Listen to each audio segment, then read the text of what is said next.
ప్రజాప్రతినిధులందరికీ వర్తించదేమో. అప్పుడు ప్రజాప్రతినిధులు ఎవరైనా అన్నారు కదా, అదే సీఎం మాజీ సీఎం అనేటటువంటి పాయింట్ వరకే వర్తిస్తుందేమో అది. అది ఇప్పుడు వీళ్ళేం ఛాలెంజ్ చేయలేదు కదా, మిథున్ రెడ్డి ఛాలెంజ్ చేయలేదు కదా ఆ విషయం మీద.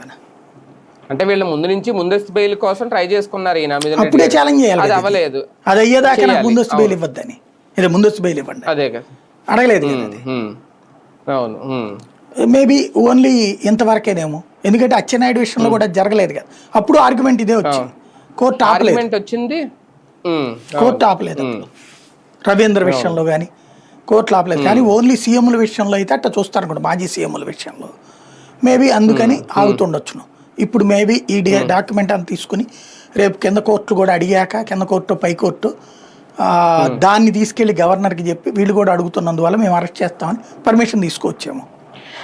అవును, లాస్ట్ టైం ఈఎస్ఐ స్కామ్ లో అప్పుడు ఈయన అచ్చెన్నాయుడు గారిని కూడా అరెస్ట్ చేశారు కదా, 82 రోజులు ఎంత జైల్లో పెట్టారు. ఇప్పుడు దీంట్లో కూడా పెట్టలేదు, ఆయన కంప్లీట్ గా హాస్పిటల్లోనే ఉన్నారు, మీన్స్ జ్యుడిషియల్ కస్టడీలో ఉన్నట్టే కదా, జైల్లో పెట్టకపోయినా ఆయన అప్పుడు ఆ ప్రాబ్లం ఫైల్స్ అనేదో చెప్పి అక్కడ ఉన్నారు.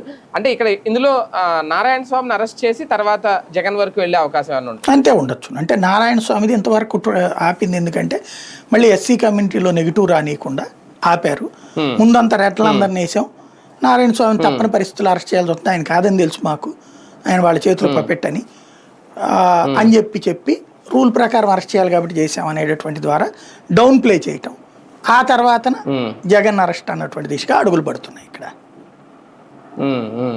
మొత్తానికి జగన్ అరెస్ట్ తోనే ఈ కేసు ఒక కొలిక్కి తీసుకొస్తారు ఫైనల్. అదే ఆ ధైర్యం చేస్తారా లేదా అనేది చంద్రబాబు గారి చేతిలో ఉంది నేను అనుకోవడం అయితే.